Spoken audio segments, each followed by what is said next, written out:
Question number 4. Naming, stating, and equating strategy. The square of a non-zero number, so let the number be x,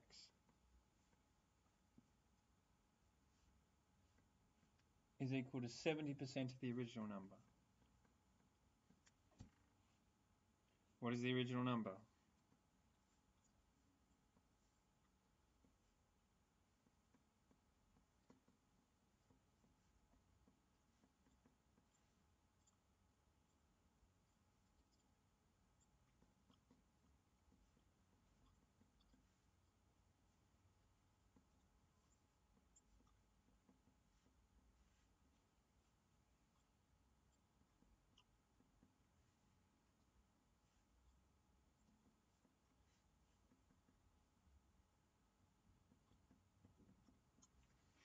Okay, so there's two possibilities, x equals 0, x equals 7 over 10, but it said it's non-zero, so that's got to be the answer there. So that's question 4.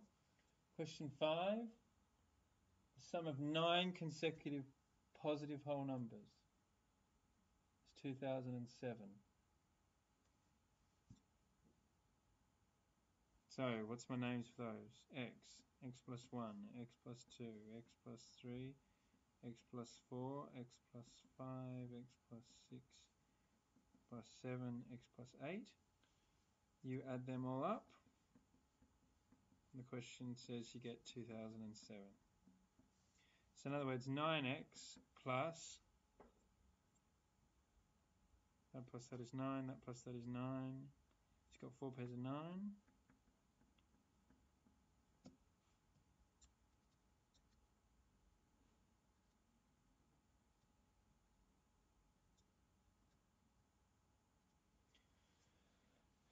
Okay, so 9x equals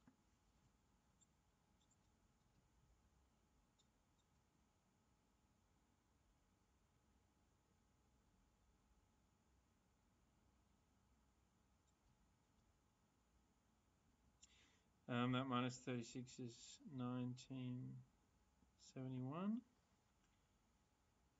Divide that by 9.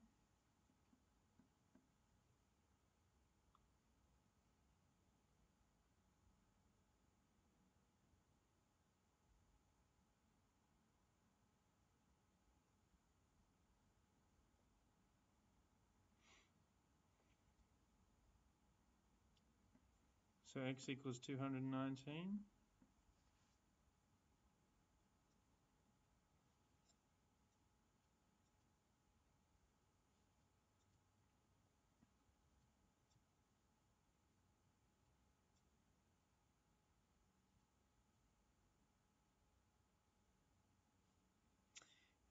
So the smallest is 219 and the largest is 217, so the difference is 8, and I now realise that I was an idiot because you don't need to know that the sum is 2007.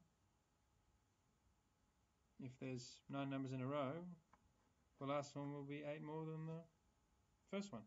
So of course the answer was going to be 8. So I wasted my time there.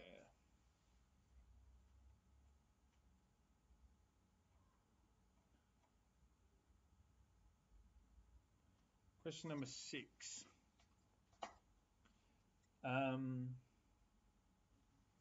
So we have this point. If you journey from the center to the inner circumference, it's 1. If you make that journey further out, it's 3.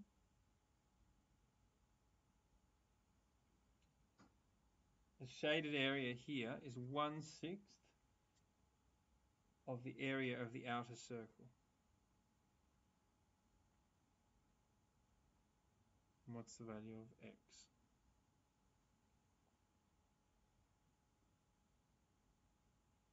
Okay, so the area of the outer circle is pi r squared. And if you take 1/6 of that, you get the area that's shaded. Now what area is shaded? So if it was all the way around, if that shaded was the whole donut, it would be pi 3 squared minus pi 1 squared, but it's not that whole ring, it's a fraction of that ring. How much? X over 360. I'm just going to tidy that up. That's 8 pi times x over 360 equals 16 over 6 pi. I'm going to change this to 2 pi times x over 9, dividing top and bottom by 4. And I'm going to divide both sides here by... I'm going to divide both sides by pi.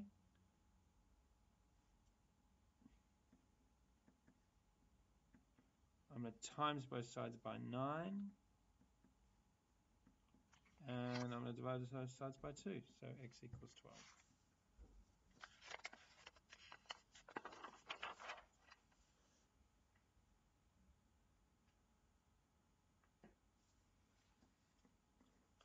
Question number 7. The sum of 3 whole numbers is 100.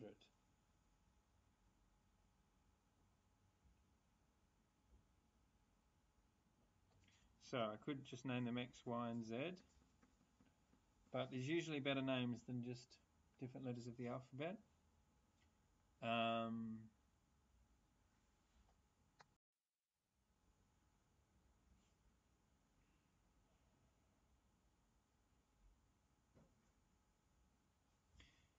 The first number is a multiple of 15, so I could call that 15x. And the second is 10 times the third. So instead of calling that y, I'm going to call that 10z. So therefore 15x plus 11z is equal to 100. Well, we're told that these are whole numbers.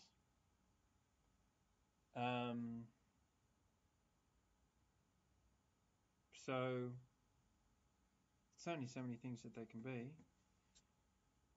If x equals 1, then 11z will be 85, but that can't be because 85 is not divisible by 11. If x equals 2, then 11z is equal to 70. That can't be because 70 is not divisible by 11. If x equals 3, 11z equals 55. Therefore, z equals 5. And we're done. I mean, I should probably check some other options to check that there isn't more than one answer. If x equals 4, then 11z equals 40, but that doesn't work.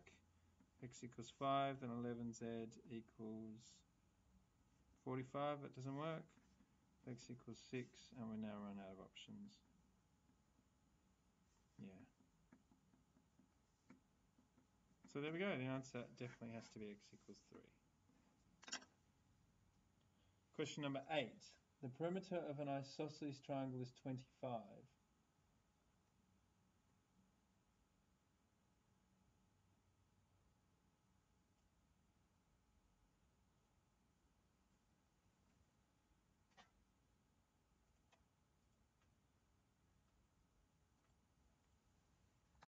The perimeter of an isosceles triangle is 25.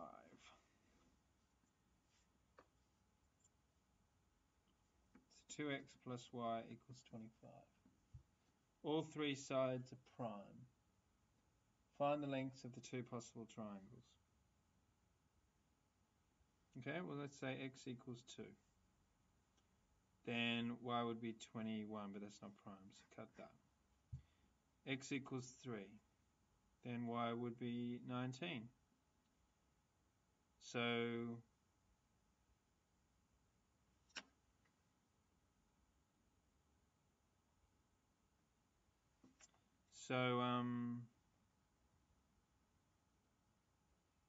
that's a good possibility.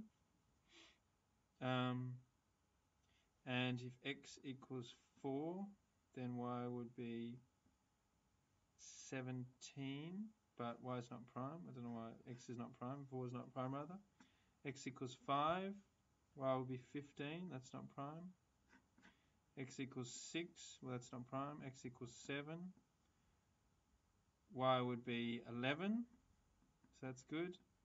X equals 11, then y will be 3. That's also good. But it said there were 2 answers, so one of these must not work. That's the one that doesn't work. If y was 19 and there's no way other side lengths as short as 3 would be able to get to meet in order to form a triangle. So that one is wrong, and those are the 2 possibilities.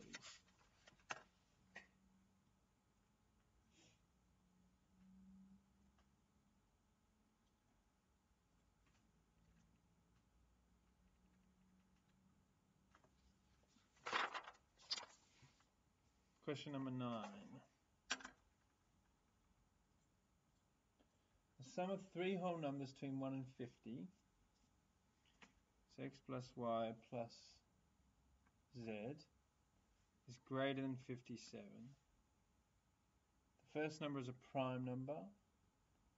The second number is 4 times the first number, and the third number is 6 less than the second number.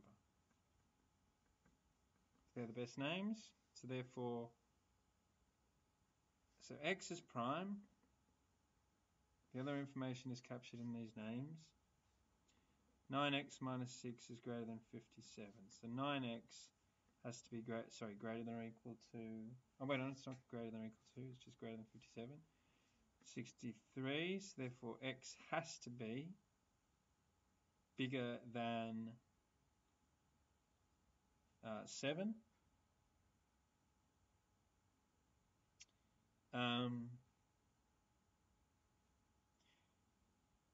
Okay, so obviously there's a lot of numbers greater than 7. Which one is it? Well, the key is that all the numbers are divisible between 1 and 50. So that's the biggest number. So x equals 7 would lead, so x equals 8 would lead to, x is not prime. 8 is not prime. So x equals 11 would lead to 4x being 44. So the numbers would be 11, 44, and 4.